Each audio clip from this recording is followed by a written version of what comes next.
In a single moment, your life can change. Moments with Marianne is a transformative hour that covers an endless array of topics with the best of the best.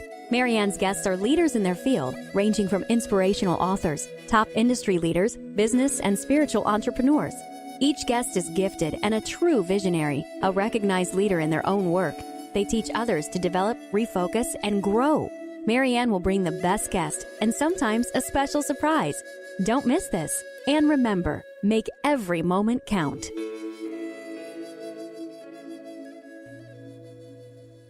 Welcome to Moments with Marianne. Today, my special guest is Robert-Schwartz.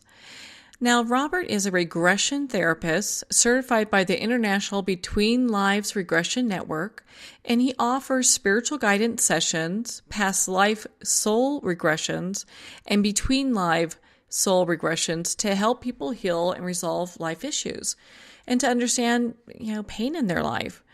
Robert he cares very much about his clients, and he infuses his work with compassion and empathy.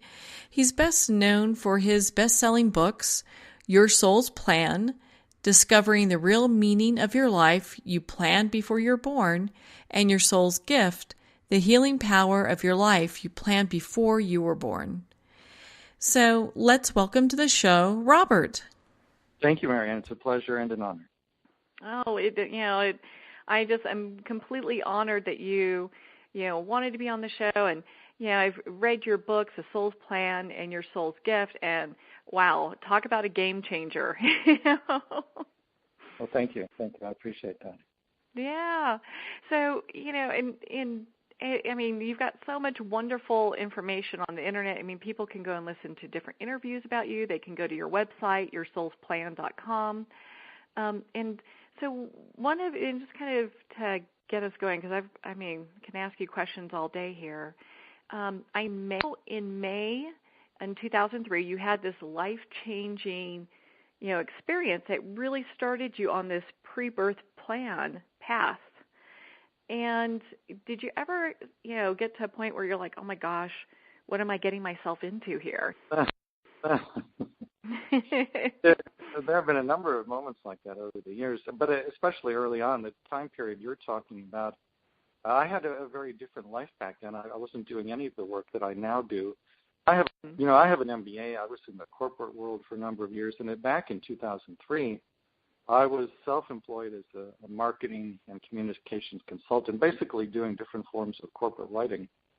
And the experience you reference, I was home. I lived in Chicago at that time, and I was home just having an average work day. It was the middle of the afternoon, the middle of the week, and I decided to take a break and go for a walk. And I was walking down the sidewalk in Evanston, Illinois.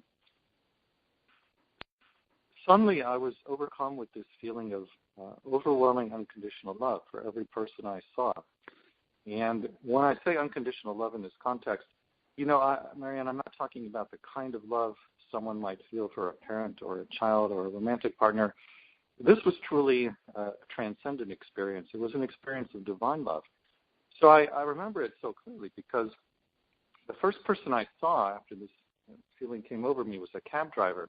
This man was sitting in his cab behind the wheel waiting for a fare to come along. And, I looked at him. Of course, he was a complete stranger to me. And there was just this feeling of pure, overwhelming, unconditional, divine love for him. And then I looked up, and there was a man's barber shop on the corner. I looked through the window. I saw the barber cutting the client's hair. And as I looked at these two men, again, to me, again, there was this feeling of pure, overwhelming, unconditional love. And then I turned around, and I saw a young woman, a mother, pushing an infant in a stroller down the sidewalk. And again, there was that feeling of pure unconditional love. Everywhere I looked, every time I looked at another person, that feeling was present. Now, I had never heard of anything like this or read about anything like this, but I understood intuitively what was happening, which was I was in some kind of immediate communication with my own soul. In other words, it was as though my soul was saying to me, this love is who you really are. This is your true nature. Now, I didn't understand at that moment why it was happening. The why became clear months later because through a series of other spiritual experiences and guidance from Spirit, I ended up leaving the corporate world, and I embarked on this path to writing my first book, Your Soul's Plan, Discovering the Real Meaning of the Life You Planned Before You Were Born. And what I about this as we go on. But what I did in 2 books was to work with some very gifted mediums and channels to find out why people planned themselves before they were born to have great challenges in life. And we look at all the major kinds of challenges everybody faces in daily life. So when I went into people's pre-birth planning sessions with the mediums, every single life plan I looked at, literally every one, has always been based on great wisdom and pure unconditional love. Even when negative roles were being scripted, even when what we would call great tragedies were being planned, it's always based on unconditional love. So had I not had that experience of myself as unconditional love as I walked down the sidewalk that day, I would still have results in my research. But I think that there would always have been this little voice at the back of my head saying, how do you know that any of this is true? Yeah. Well, I know it's true because that was my experience that day. And this is why I can say to your listeners with complete confidence and complete certainty that I believe that we as souls are made literally from the energy of unconditional love. That was my experience as I walked down the sidewalk that day. Yeah, that's absolutely beautiful. And to have that kind of a spiritual awakening that puts you on this path, you have helped quite a few people just gain a sense of understanding about why things happen. It's not why they happen, but the different experiences that we choose to have in our life, and there's a huge sense of personal responsibility that comes with that, and it really takes kind of like a load off, So it really is just amazing how your books really outline that. So I know you talk about how when you started writing the books, the universe brought you all the resources that you needed to get these books together. Did it feel like everything was just falling into place easily for you, or was it a little bit of a struggle? It was a struggle at first until I actually asked the universe to support me. And what happened was that when I made the decision that I would, in fact, leave the corporate world and attempt to write a book about how we plan our lives before we're born, it didn't even occur to me at that time that there are mediums and channels who can access this kind of information. I didn't know anything about hypnosis or Between Lives Regressions, which is now the focus of my hypnosis practice. The thought that I had was, well, there must be somewhere who actually remember planning their current lifetime. I'll find them. So I got online. I went to every spirituality bulletin board I could find on the internet, and I posted a notice saying, author, writing a book about how we plan our lives before we're born. If you remember planning your current lifetime, please contact me. So I started getting thousands of emails from all over the world, and wouldn't you know it, not a single one of these people remembered planning their current lifetime. They were writing in with stories of past lives on Earth, past lives on other planets, non-physical lifetimes, and fascinating stories. For example, one woman wrote about being an aquatic animal on what she called the blue planet, which apparently was completely covered with water. But none of these people out of the thousands who wrote in remembered planning their current lifetime. This went on for months. Finally, I began to despair of ever being able to write a book on the subject, and at that point, I metaphorically threw up my arms to the universe, and I prayed, and I said, God, if you want me to write a book on this subject, I will, but I need a little help here. And it was within a very short time of making that request of the universe that I came into contact with the mediums and channels who became my collaborators and with whom I went on to write 2 books. All it took was a simple request. That definitely shows the power of prayer, as far as, the willingness to be open and have the universe kind of step in and help us with things that we ask. So when you, in fact, and before we kind of get into that, because I can go into all this, but can you explain for our listeners what pre-birth planning is? As I understand it, and this is what I have seen again and again in my research for the books and in my hypnosis practice, we ourselves plan our lives before we're born. Now, what I mean by we ourselves is actually that our souls create the life plan, and then as I understand it, we, the incarnating personality, which is a small portion of the soul's total energy that will be placed in a physical body, we are then created by our souls, and we are told what the pre-birth plan will be. Now, at that point, the vast, vast majority of incarnating people agree to the plan because they feel the great wisdom and love of their guides. They feel the great wisdom and love of their soul. And they can sense that even if it's a challenging plan, it is for the highest and greatest good of all beings. So the vast majority agree. But there is a small percentage of people who express human emotions of fear and doubt. If that happens, they are reassured by their guides and by the soul that, yes, this is for the highest good. And at that point, the vast majority who have fear or doubt will then agree to the plan. But there's a small percentage of those who express doubt who are not sufficiently reassured, who continue to have fears or doubts about the plan being too much. And if you continue to feel that way, then the plan is amended until you agree to it. So nobody incarnates with a plan that they themselves did not agree to. Okay. And so if I'm a soul and I say, you know, I want to come down here to learn greater compassion and overcome fear or learn how to work through my fear, and then I pick probably a couple other things. When I get down here and I'm, you know, kind of bumping around and doing my journey and you know, does a soul ever get to a point where it's like, wow, this was way too much? What was I thinking? You know? Well, I think many people, perhaps even the majority of those who are in body, have that thought or that feeling at some point or multiple points during the lifetime.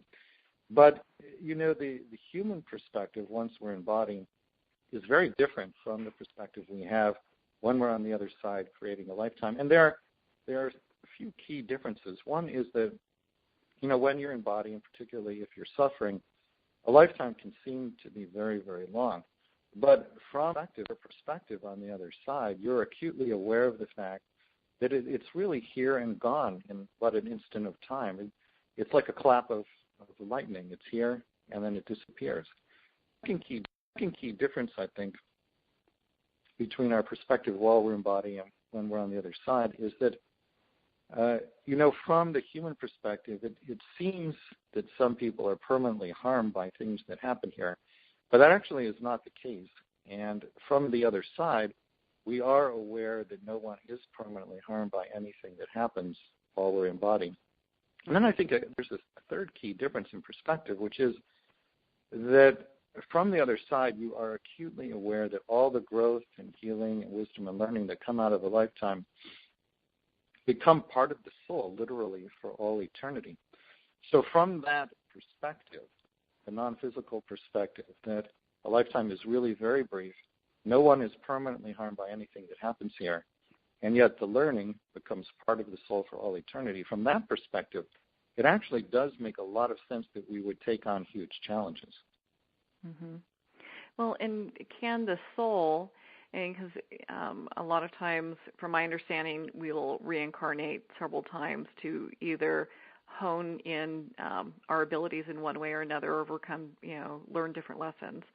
But can we draw upon the wisdom that we've gained from those lifetimes and use it in our current lifetime, or is it kind of erased and we start over from scratch? Yeah, I think that people are always drawing on wisdom from previous lives and the collective wisdom from their soul, so to speak, generally without being consciously aware that they're doing it. But you can make that a much more conscious process, largely through prayer and meditation. And if you just sit down in meditation, tune into your heart, clear your mind, allow your mind to get quiet, and then just start out with a very general request or intention, like, what would be helpful for me to be aware of? And then just sit and see what comes to you. And it's not so much that you're going to hear your guides or your soul speaking to you, although you might, some people do, But it's more that when you open yourself up to receive with a request like that, the universe always responds. And when you quiet your mind in meditation, you're creating a fertile space for the seeds, the answers to your questions to be planted. Generally, the seeds germinate some weeks or months down the road. So somebody will come up with some sort of brilliant insight, and they'll think that it's their own idea, when in fact the seed was planted weeks or months earlier by the soul or by a guide in meditation. And that's fine. You know, your soul and your guides don't necessarily need you to recognize that an idea or an inspiration came from them. The important thing is simply that you create the conditions for receiving that kind of guidance. Well, and you hear a lot of times where you get multiple people will come up with a similar, like let's say a product idea or a business idea, you know, that they get, and it's interesting. It's the ones that usually, you know, pick it up and run with it that, you know, see that through fruition, because we all get these intuitive hits or we get information on moving forward. But I really that was a really, you know, that was a very clever question to ask, you know, as you're sitting in meditation. You know, I like that. Yeah, well, you know, I think a lot of the skill or the art of living is knowing which questions are important enough to ask, and then just opening yourself up to research. So just pick one question at the start of your meditation, whatever it might be, and then ask and wait for the answer and expect the answer to come in one form or another. That's just perfect. Now, you know, and your books are just absolutely amazing. I mean, you take these topics that most people would feel it's really difficult to grasp or, you know, get a handle on, and you're so eloquent in how you describe you know, just the process, and it makes it really simple for people to really understand and say, hey, okay, I can understand, you know, where my soul path is. When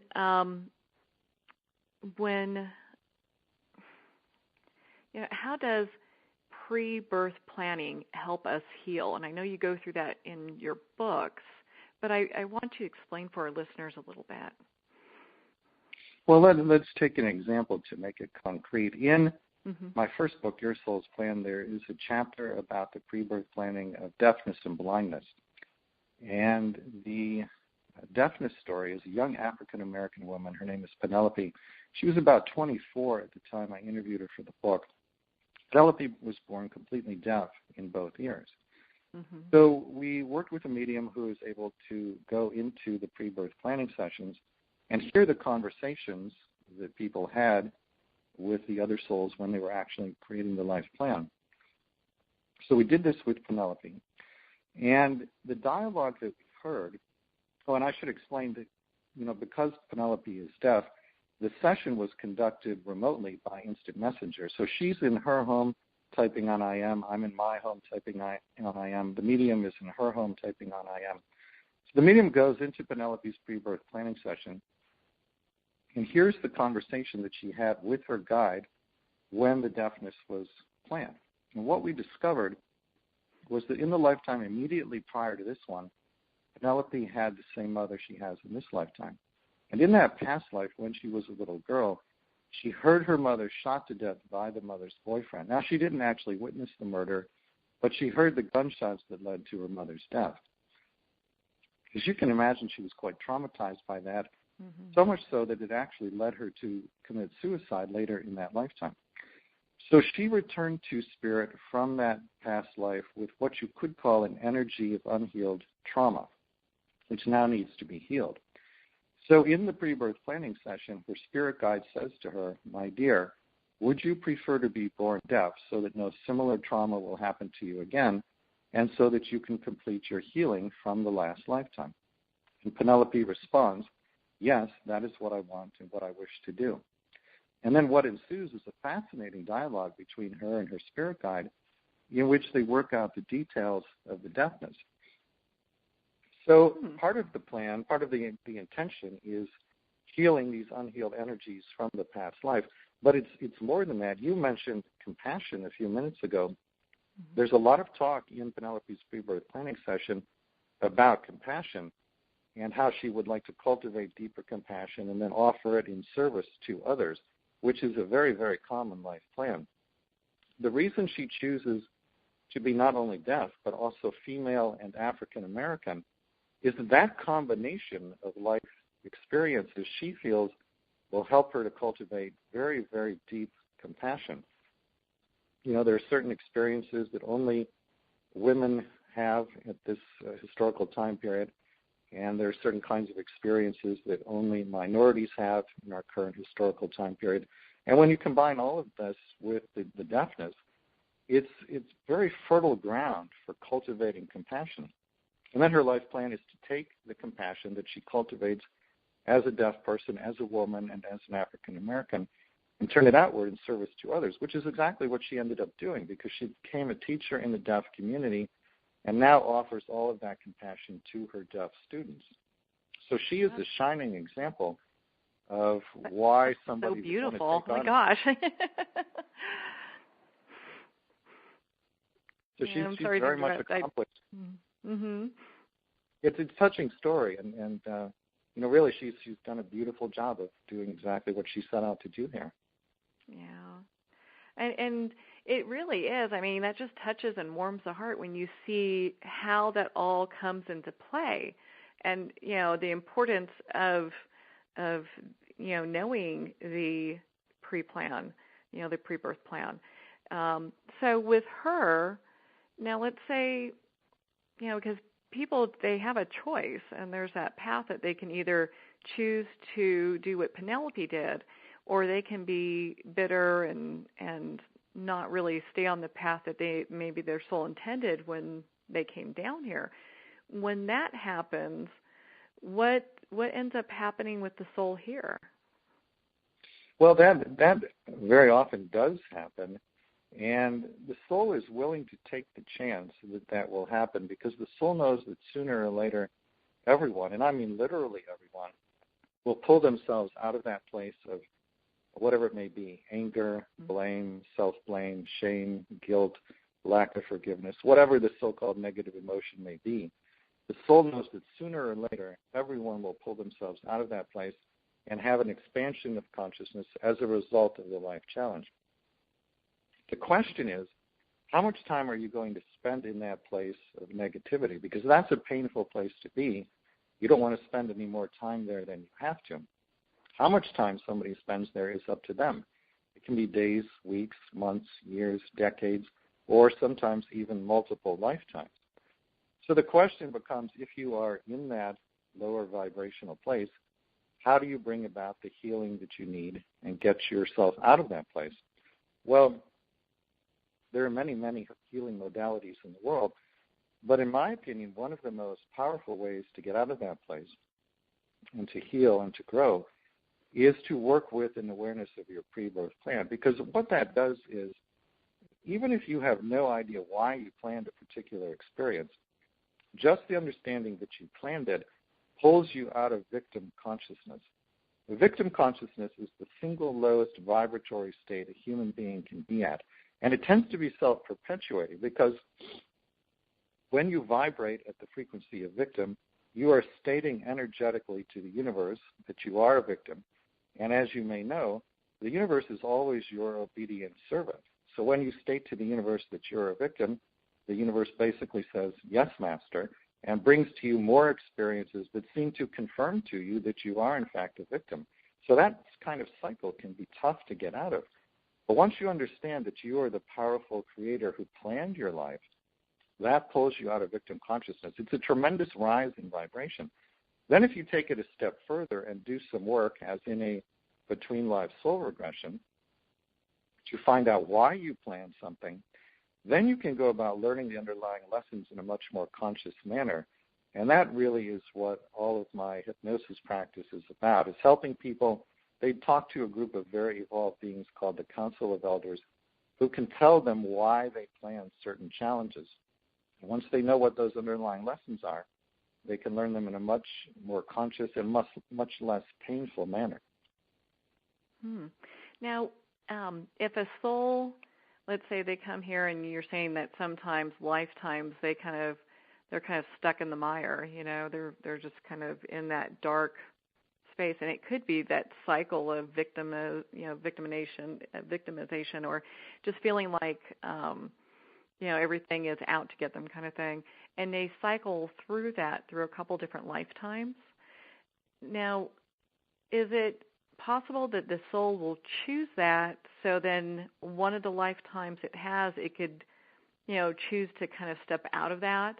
Because I've heard before, very wise woman told me that sometimes the soul needs to see the dark in order to be able to appreciate the light.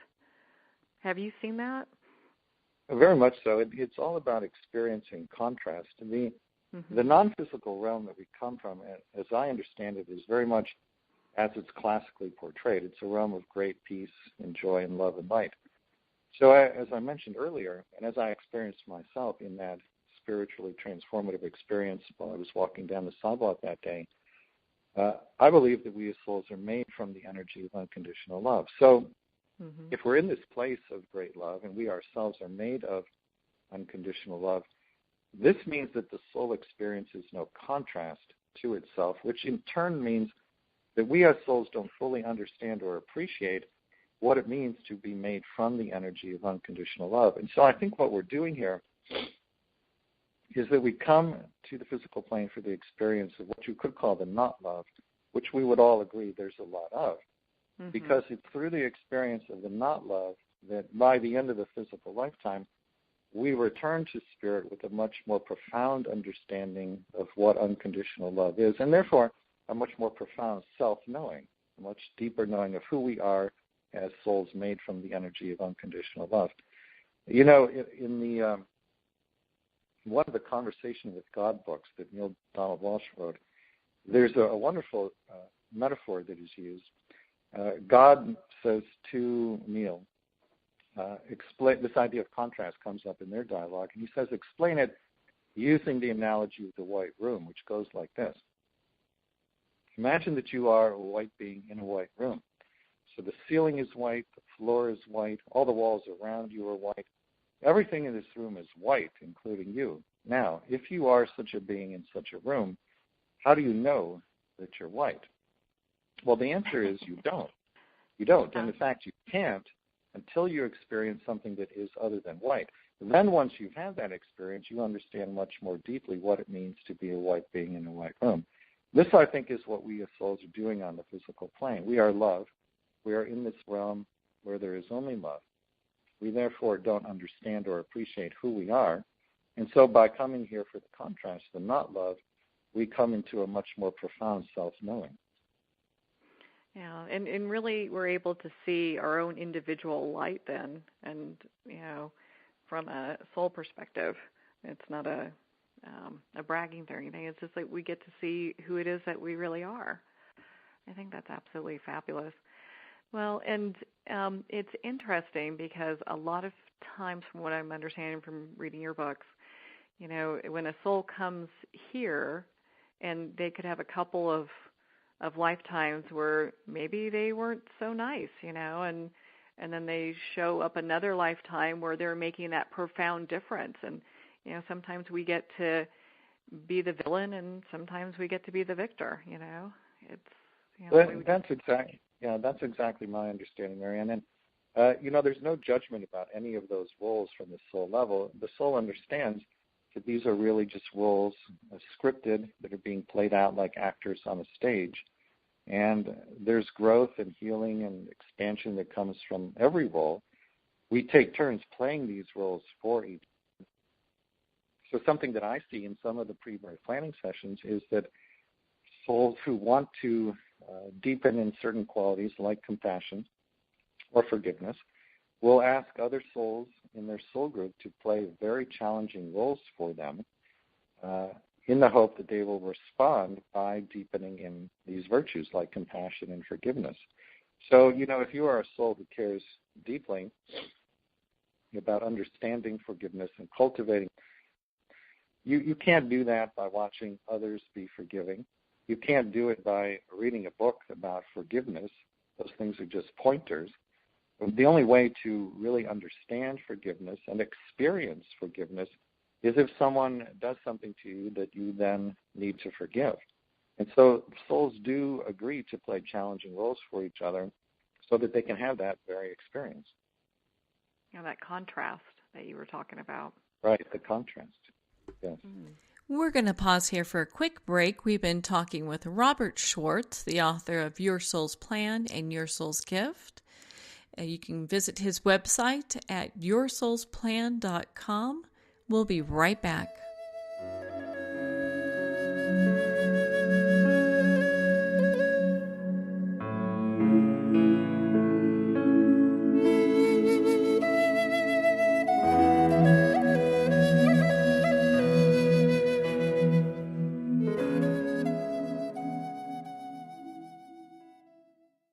In 2012, after returning home from Iraq and Afghanistan, Sean Gobin hiked over 2,000 miles of the Appalachian Trail. Recognizing the therapeutic effects of long-distance hiking, Sean founded Warrior Expeditions, a veteran nonprofit therapy program that supports veterans transitioning from their military service by hiking America's national scenic trails. Equipment and supplies are provided, as well as assistance with job placement. For more info or to help support these veterans, visit warriorexpeditions.org.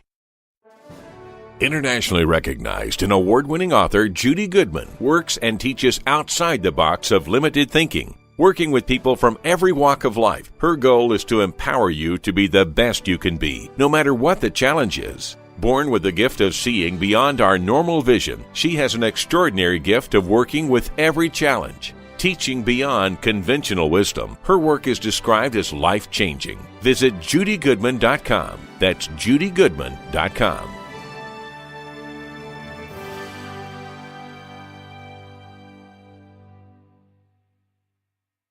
Are you an author looking for publicity for your book? If you're self-published or have worked through a traditional publisher, Marianne Pestana can help you get the media attention you require. Contact Marianne Pestana, literary publicist and host of Moments with Marianne, to create a winning plan of action. Marianne has helped authors become bestsellers and has received highly acclaimed media attention for her clients. Some of her work has received attention from ABC, NBC, CNN, CBS, Fox, and PBS, in addition to print and radio. She's a specialist in utilizing social media and her list of exclusive contacts to further the reach of your work. Contact MariannePestana.com to discuss the future of your work today.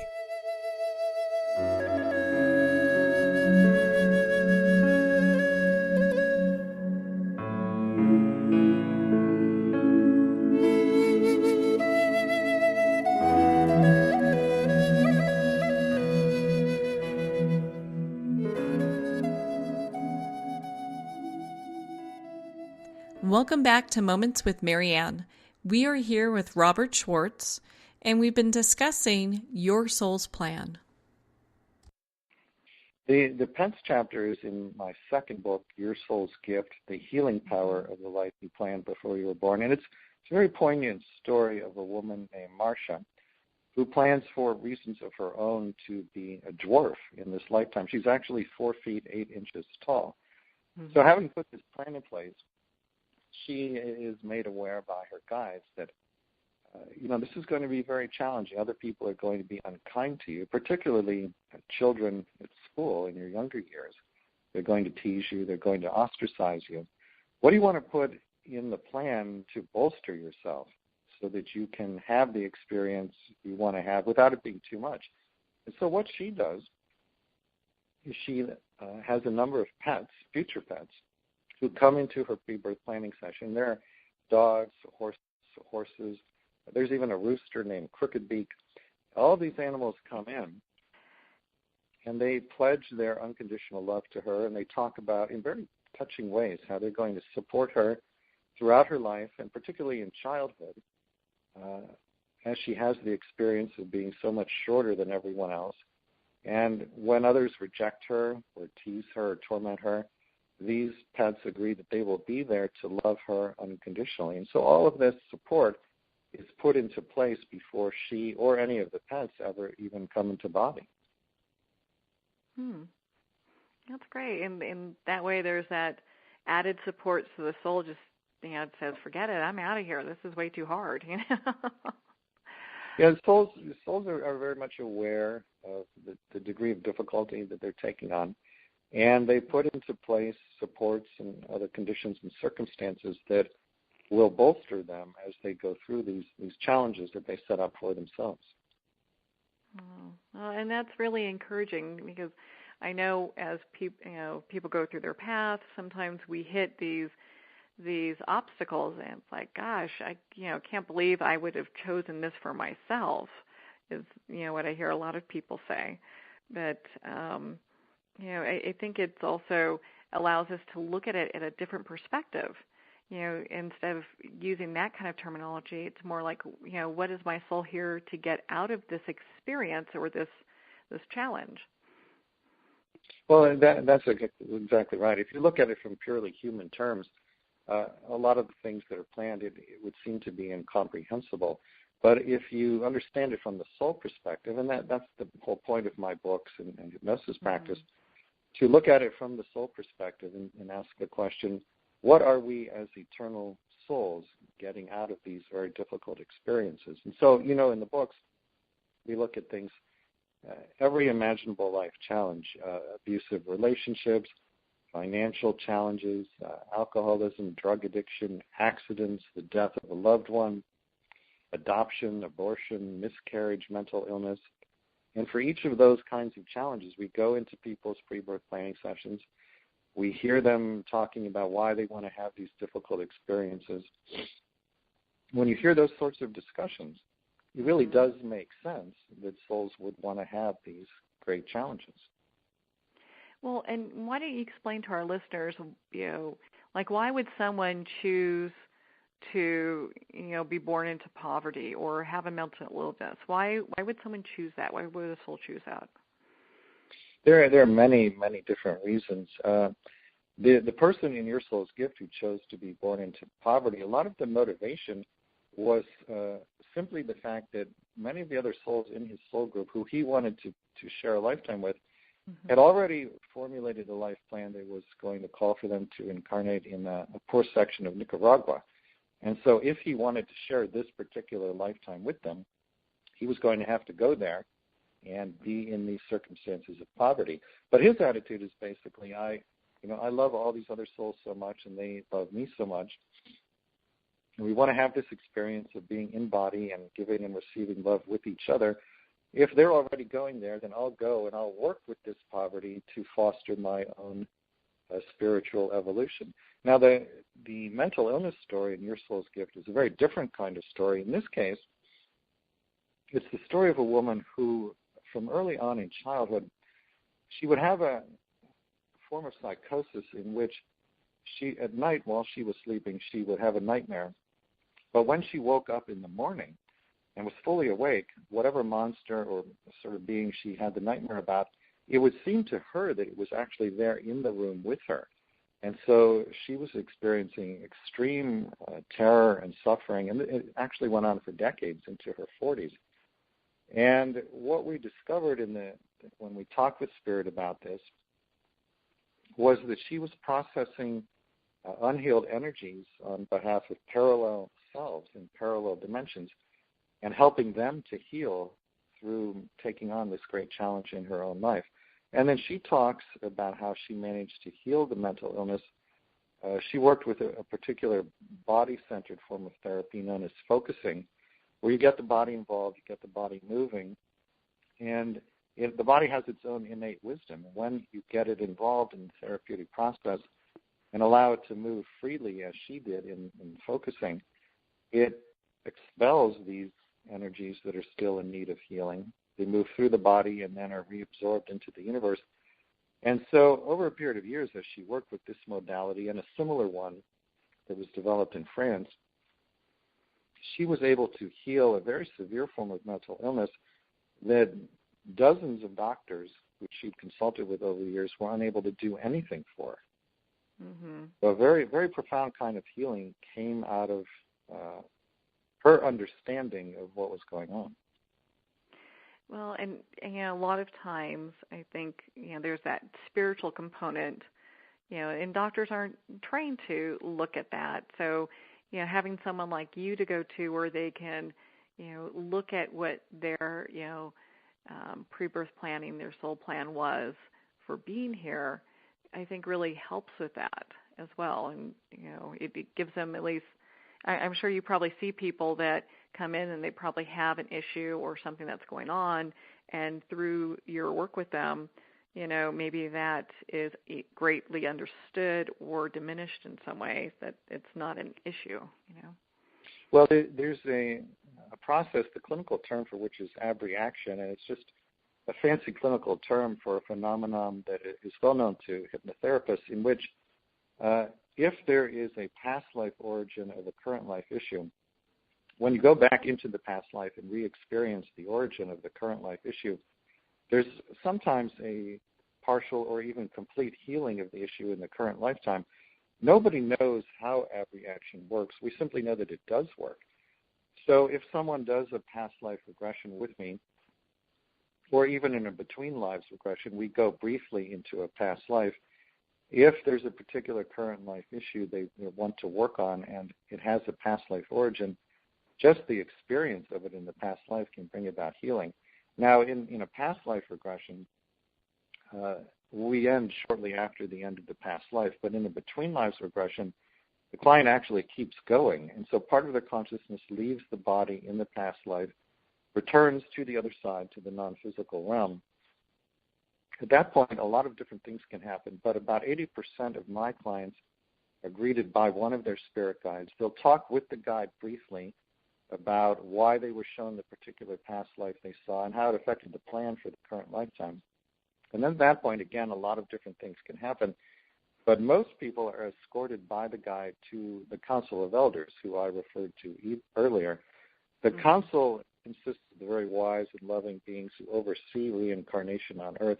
They know everything about the client, their plan for the current lifetime, and everything about all of their past lives. So they can answer any question the client has about anything, including why did they plan certain experiences, how do they heal from those experiences now, how do they best respond to the current challenges in their lifetime.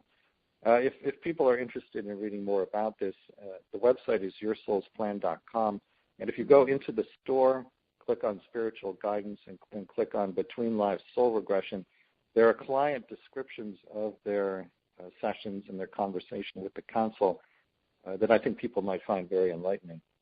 Oh, I'm sure. I mean, all of this is, we only have an hour here, but, we could talk for days on this topic. Mm-hmm. And I have so many questions, too. And, and in a lot of it, I think our listeners would want to hear, like, how does this all come together and how does this work? And definitely they want to get the books and, read your books, Your Soul's Plan and Your Soul's Gift. So definitely do that. But, so how does karma play into the soul plan? Karma, as I understand it, is not what most people think that it is. People think that it means they did something bad in a past life or in the current lifetime, and then when something negative happens, they feel that they're being punished for whatever this bad behavior was. And that is not at all what I understand karma to be. What I see in my work is that it's really unbalanced energy.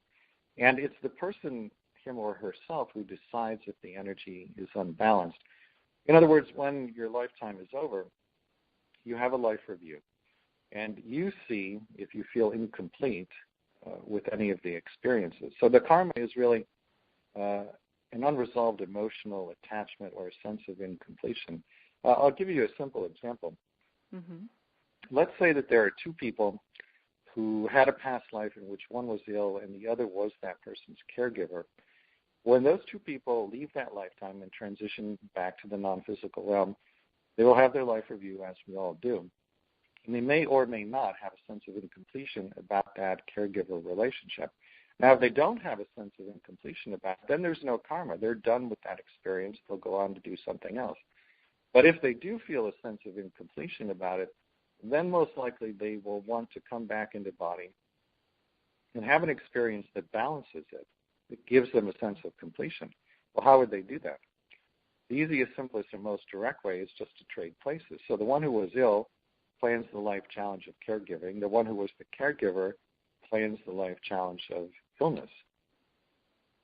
This is a very basic sort of example of how karma gets balanced.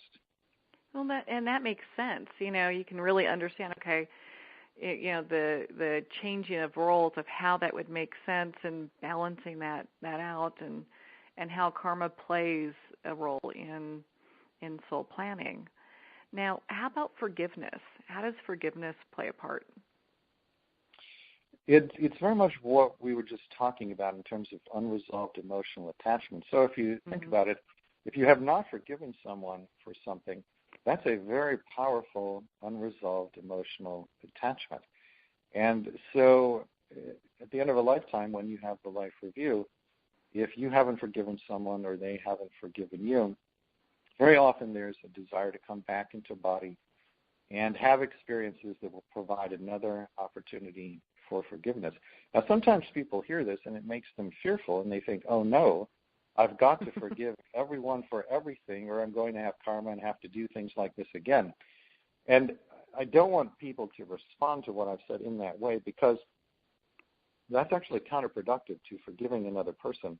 In other words, I don't think that you can say, I must forgive, I should forgive, I have to forgive. If that's all it took, everyone would have forgiven everything long ago and there would be nothing left to forgive. I don't think forgiveness is an act of will. It's more of a gentle intention. It's kind of like, if let's say you have a bow and arrow and your intention is to use the bow and arrow to shoot the arrow into the center of an archery target. So can you will the arrow to hit the center of the archery target? No, you cannot. Can you set an intention for the arrow to hit the center of the target? Well, yes, of course you can.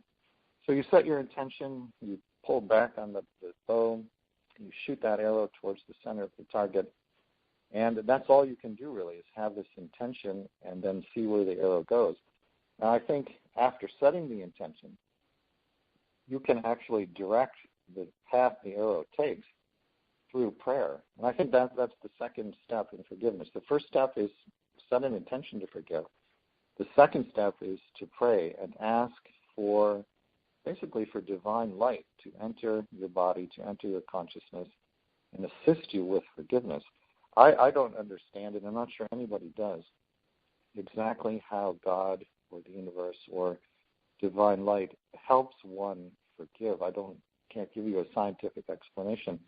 But I believe that prayer is vitally important in the process of forgiveness. And when you pray for help with forgiveness, I think that what happens is that divine light literally enters your body, enters your consciousness, and then in ways that are beyond our current understanding, it helps with the forgiveness process. It brings about profound healing. Wow. Well, and let's say, and I'm curious about this, so let's say that, somebody, you hear people all the time where they forgive people who have, raped or who have been who have caused someone great pain, and they go through their process and they forgive that person.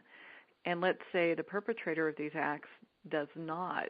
How does that play into them coming back here? Are they going to come back together because there's that unevenness in, or a sense of non-completion in that? I know there's no set rules in any of these things, but what have you seen with something like that?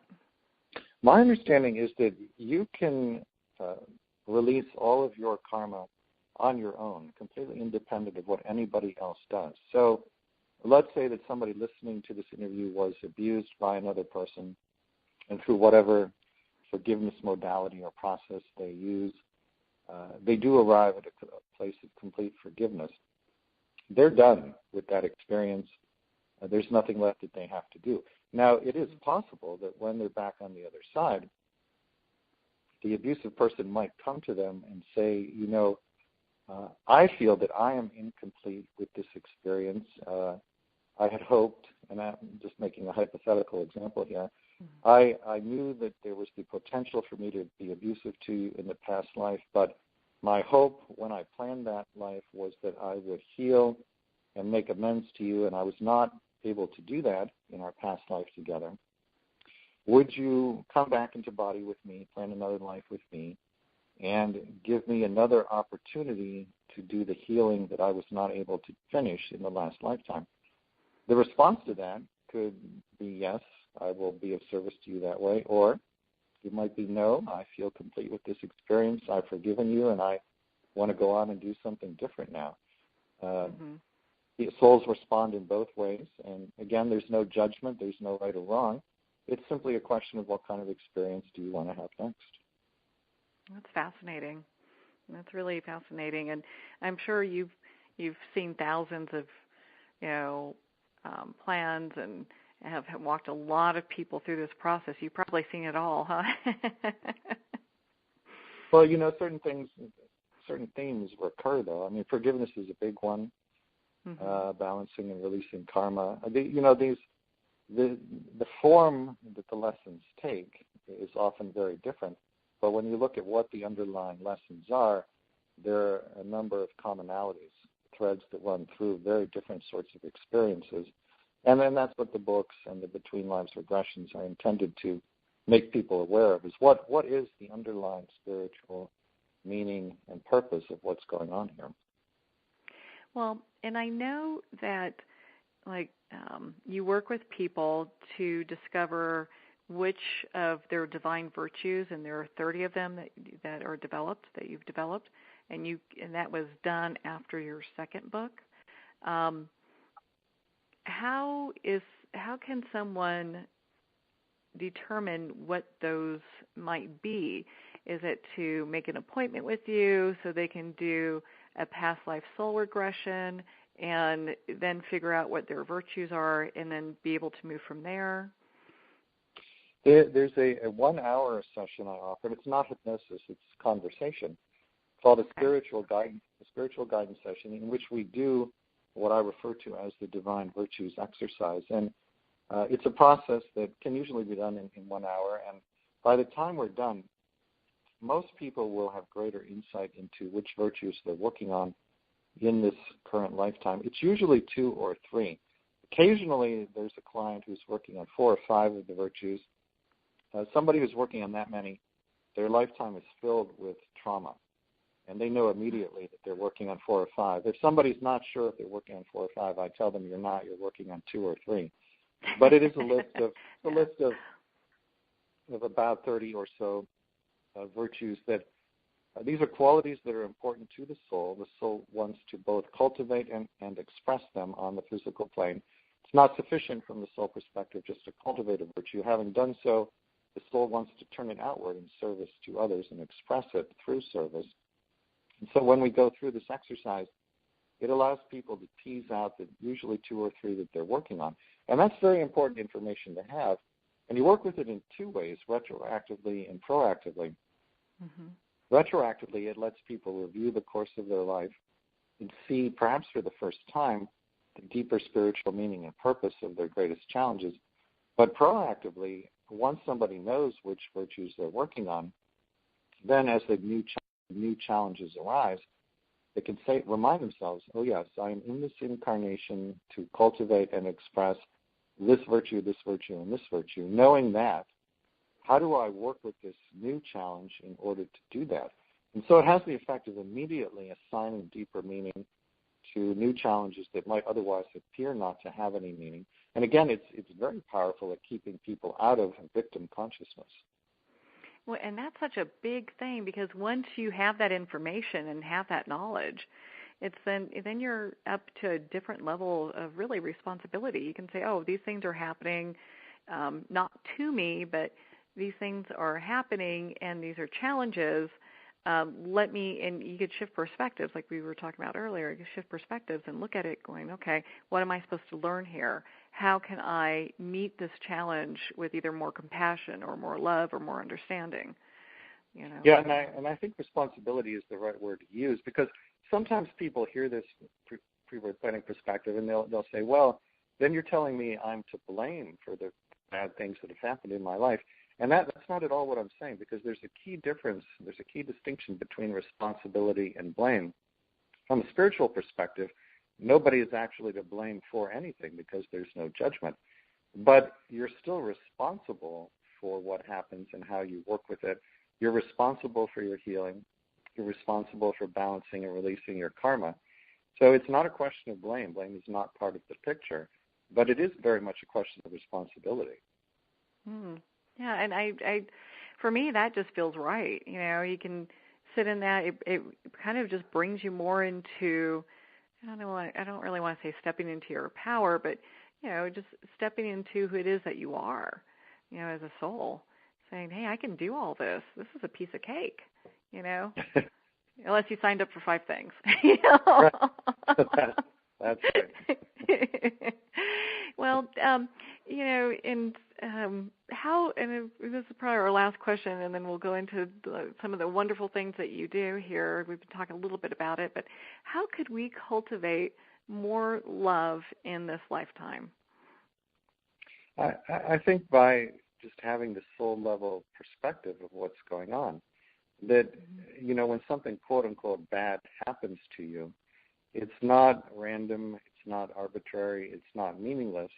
There's something quite deep and meaningful going on here. And so look for the deeper meaning from the soul's perspective. You can ask the question, if I planned this experience before I was born, why might I have done that? And I like to phrase it that way because it doesn't require a belief in pre-birth planning. You're simply asking, if I planned this, why might I have done that? The asking of that question will immediately carry somebody to the deeper meaning. And once you have a sense of what the deeper meaning is, again, as we've talked about, you can go about learning the lessons in a much more conscious manner. And when you boil the lessons down, really what it gets down to is learning how to better give and receive love unconditionally. That really is the bottom line. All the other lessons are forms or manifestations of that one underlying lesson. And it kind of just brings us back around to the beginning of your journey. You know, how when you had that awakening, or whatever you want to call it, you know, that overwhelming sense of unconditional love for everybody, you know, and just what a wonderful place to be in and to be able to walk in. Oh, that's fabulous.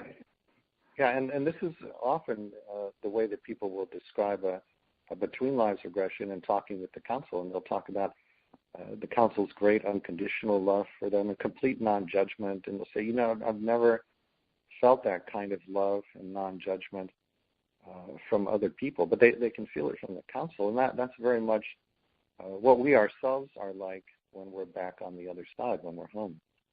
Well, Robert, I know you have some events coming up, so why don't you tell our listeners where you're going to be and all these great things going on? Yeah, details are on the events page at yoursoulsplan.com. A couple of workshops in Germany in April, and then it's not up there yet, but I may be going to Spain in June, and then Canada, British Columbia, and China in September. Oh, that's brilliant. Well, we have listeners all over the world, so definitely tune in and make sure to check out yoursoulsplan.com, hit the events page, and see where you can catch Robert Schwartz at one of his next events. Robert, thank you so much for being on the show today. So greatly appreciate you taking the time to be with us. You're welcome. It's been a pleasure talking with you. Yeah, you too. And to all of our listeners out there, I wanted to thank you so much for tuning in today. And remember, make every moment count. Join us next time for Moments with Marianne, when host Marianne Pestana brings another inspirational gifted leader to help us grow. Tune in every second Sunday at 8 p.m. Eastern Time for Moments with Marianne, when the Dream Vision 7 radio network is at 1510 a.m. Boston. Or catch Moments with Marianne every Thursday and Friday at 5 p.m. and 5 a.m. Eastern Time by going to dreamvision7radio.com. To learn how Marianne started her business from the ground up, visit mariannepestana.com. Don't miss this, and remember, make every moment count.